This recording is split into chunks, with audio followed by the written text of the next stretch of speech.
Hello hello, aujourd'hui dernière étape du journaling by 5 ou journaling art journal en 5 étapes. Ouais, je viens de le finir, vous voyez, j'en ai de partout encore. Comme d'habitude, donc on va parler, le thème aujourd'hui c'est les détails. Donc on va parler doodling, scribble, etc. Si, toi là, mais si ça t'intéresse pas, je te dis à la revoyure ou pas, à toi de voir. Pour les autres, rendez-vous gros plan pour la dernière vidéo de la série. Et comme d'habitude, un petit débriefing à la fin sur l'ensemble de l'exercice.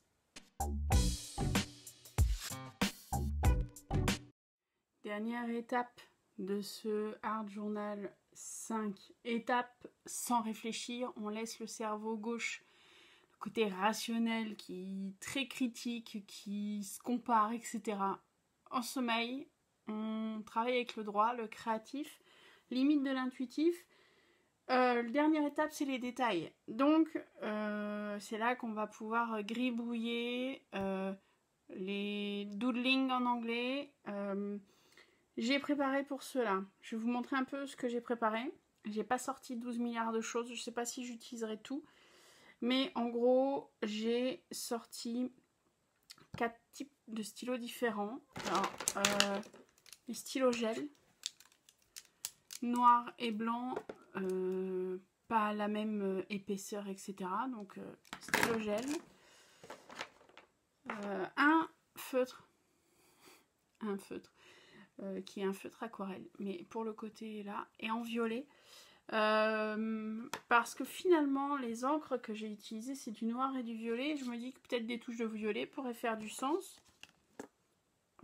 Ça c'est un Faber-Castell. Donc les Faber-Castell ils ont, si je me trompe pas, c'est des feutres encre de Chine. Violet également. Après toute cette série de feutres, hop, c'est les Ersatz de Faber-Castell qu'on trouve chez Action. Hein. Parce que honnêtement, je sais pas comment vont réagir les feutres sur ce que j'ai fait, sur les collages, sur la peinture, etc. Je préfère tuer les feutres de chez Action que mes Faber-Castell. Et ben, ça, c'est les deux mêmes en fait. C'est un feutre que j'ai trouvé chez Nose, un stylo feutre qui est fin d'un côté, épais de l'autre. C'est un marqueur intéressant en termes d'opacité, donc à voir. Et le dernier, c'est un Posca noir. Alors celui-là, je pointe fine. Je ne sais pas combien c'est du 1 mm, donc pointe très très fine pour des très très fins détails. Je ne sais pas si je vais utiliser, parce que pareil, j'ai pas envie de ruiner le Posca. Dernière chose que j'ai pris, que j'ai rapproché, c'est du fusain. C'est des crayons fusain. J'en ai un en cours. Donc, s'il veut bien, je vais le sortir. Le crayon fusain, c'est toujours super intéressant parce que c'est un crayon qui peut s'estomper avec les mains, peut faire un peu nuageux. Donc, on est parti pour 15 minutes. Je verrai si j'accélère ou pas. Il me reste 10 secondes avant que ça soit un chiffre rond à mon timer qui est là. Comme ça, je ne mets pas de chronomètre. On y va tout de suite.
Bon, j'ai largement débordé, je pense je pense facile d'1 minute. Petit débriefing. Petit ou grand. Ça dépend ce que je vais blablater. J'étais un peu skeptical. Ouais, j'étais un peu sceptique. Je fais ma Jean-Claude Van Damme des fois. Faut pas s'inquiéter. Hein. J'utilisais mon anglais à la place des mots français. Enfin bref.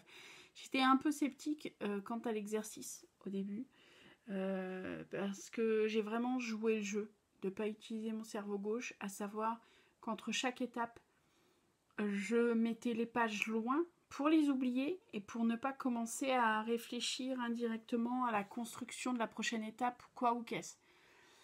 Donc voilà, même les étapes, j'ai joué le jeu de regarder les vidéos de Stéphanie en fait, comment elle avait interprété le truc. Les vidéos de Stéphanie juste avant de faire une étape, comme ça je commençais pas au niveau de mon inconscient de dire oui alors j'utiliserai tel tampon, tel. Bref, pour les étapes tampon pochoir, c'était vraiment juste avant de lancer la page que je prenais des tampons qui me parlaient en fait, qui me parlaient sur le moment, pas forcément par rapport aux pages. Donc je reviens, rembobine, j'étais un peu sceptique sur la chose, surtout après les pages très fortement colorées de la première étape. Pour celles qui me suivent depuis un moment maintenant, vous devez savoir que je déclare haut et fort, et je continue à le déclarer haut et fort, que je m'éclate plus dans les couleurs usées, sombres, etc. Et là, j'ai quand même fait péter des couleurs jaune, orange, rose, vert, turquoise, etc. Enfin, vert ou bleu turquoise, etc. Bah ouais, c'est mon inconscient qui parlait. Le mélange m'a autant étonnée que vous, je pense. Je parle pour vous. Vous pourrez me contredire dans les commentaires. Donc j'ai vraiment joué le jeu et j'ai regardé les pages juste avant de lancer cette vidéo. Ça m'a bouleversée. Bouleversée pourquoi ? Parce que je me suis retrouvée vraiment... ces pages, elles me racontent. Elles me racontent pas la Yann d'il y a un mois ou la Yann d'il y a des 3 prochaines semaines. Elles me racontent en ce moment ce que j'ai en tête et ce qui me préoccupe. Et ce qui va et ce qui va pas, et tout ce que j'ai dans le neurone et qui n'arrive pas à sortir, je l'ai sorti là. Donc il y a quand même des choses qui sont très très très intimes dedans. Ça explique aussi pourquoi je ne vous présenterai pas le travail fini. Je vous présenterai pas le travail fini parce que pour moi, ouais, c'est un peu trop, ça en dit un peu trop sur moi en ce moment. Cet exercice, je le referai très certainement, clairement pas, toutes les semaines, parce que quelque part, c'est usant. Là, en ayant regardé les images, c'est usant émotionnellement parlant, j'entends. Les étapes que cette personne, non, je crois que c'est Shannon, une américaine qui avait pensé à cette séquence de 5 étapes pour essayer de travailler l'inconscient et le créatif et pas le réfléchi, le cartésien, etc.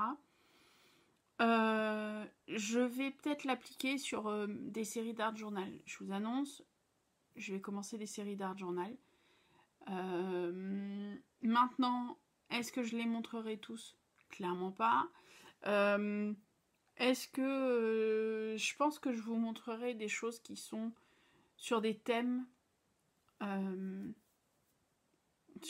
lancés en fait, ou des petits challenges que je me mettrai, créer une page qu'avec 5 choses que prédéfinies avant, et laisser aller ma créativité pour des petits challenges pour booster un peu ma créativité. Les pages qui seront plus cathartiques et thérapeutiques, je vous les montrerai pas en vidéo. Du coup, c'est le concept de cette page-là. C'est pour ça que je vous montrerai pas en détail. Clairement, je me suis énormément amusée dans l'étape 1 et dans l'étape des tamponnages. Mais en fait, je les ai toutes appréciées, les étapes. Elles m'ont toutes démontrer des choses. Je suis peut-être un peu moins fan de tout ce qui est collage pour des photos, parce que c'est pas mon style de création. Mais là, je vois le potentiel. Voilà, je vois le potentiel. Bref, j'arrête de blablater. Dites-moi en commentaire ce que vous en pensez. Pas forcément de la création en elle-même, mais de cette méthode. Si elle vous tente, si ça vous a donné l'envie de vous lancer, je la conseille. Si vous êtes en panne, si vous avez l'impression un peu de vous battre à la surface, etc., ça libère. Ça libère énormément. Dites-moi aussi quelle étape vous pensez plus apprécier. Ce qui m'a manqué là, vraiment, c'était l'embossage. Parce que pour moi, l'embossage fait une grande part de mes créations. Mais le problème, c'est qu'en 15 minutes, embosser, c'est compliqué. Je vous dis à bientôt, je ne sais pas quand. Vous êtes adepte maintenant de mon rythme de vacances. Je ne sais pas quand, je ne sais pas quoi, on verra. En attendant, prenez soin de vous. Et puis, bon été, j'ai envie de vous dire. Ouais, on va essayer de profiter de l'été un petit peu. Allez, salut!